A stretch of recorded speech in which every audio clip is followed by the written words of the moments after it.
Hi guys, I'm here today to review Isla and the Happily Ever After by Stephanie Perkins, the last book in her series of Anna and the French Kiss, Elmo and the Boy Next Door, and Isla. I really, really adore this book. I gave it 5 stars. It was amazing. We actually met Isla and Josh in the first book, which took place in the American school in Paris. So this was a nice book that kind of developed their characters a lot more and saw them in a relationship and not only in supporting roles. And I thought it was really interesting that this book, unlike the others, had a very different take on romance. This will be a spoiler review. Um, it was they liked each other so much, but they never really got together until this, and then their whole relationship basically took place over a month, and they fell in love hard, and then life happened and drama happened and they were separated and then stuff happened, and it was such an intense book. And I think one of the reasons it was so intense, for me anyway, was that Isla really was not connected to anything. She didn't have any plans. She didn't know what she wanted to do. So she clung to Josh. And when Josh kind of like went off to do all these other things, Josh had a life. You know, Josh was the center of the genre. Josh had all these plans. She didn't. She felt so, you know, out of shape. She felt so, she was not connected. And when she saw him doing all these things, she's like, well, I obviously can't be with him. And that really compelled her to break up with him. And I think that it was really important, like in Lola and the Boy Next Door, Isla had to learn what Isla wanted. Isla had to make a plan without Josh.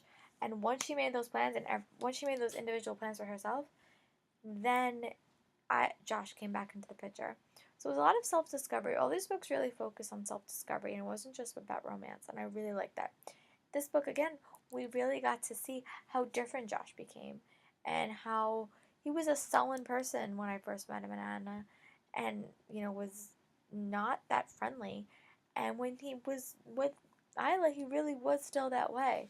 But at the end, like when they had their big fight, it really changed how he saw things. It really changed how he represented his book. It really changed everything. So they really did have a very big effect on each other. So it was interesting to see how it happened. And most of this book, they weren't even together. But their love was so strong and so empowering that I wanted them together. I was really rooting for them. There was a lot of times I really wanted to punch Isla and say like, oh, realize Josh is a good guy and you love him. That was what I wanted to say to Isla, but it was so unique and such a fun read. Really fast. I finished it in 2 days yet again. Her writing is just amazing. I think I'm going to do a review of why you should read this series, a non-spoiler review. So I'll do that next. But it's one of my favorite series of all time. I love the characters.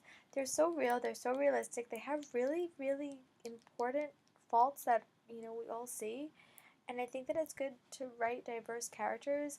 All the romance stories were so different and so unique, and I'm really excited to see what else she puts out. I know she has an anthology coming out for the holidays. I'm really excited to read that soon.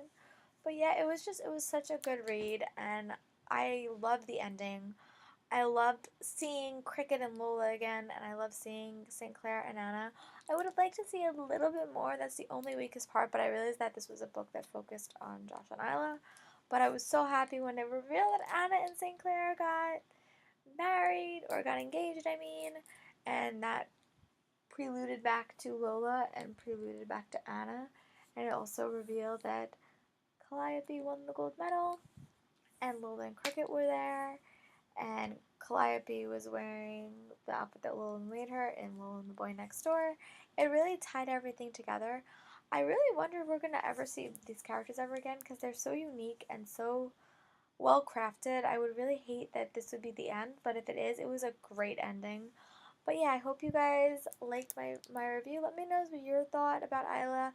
Did you like the romance of Isla and Josh? If not, what was your romantic favorite in the trilogy?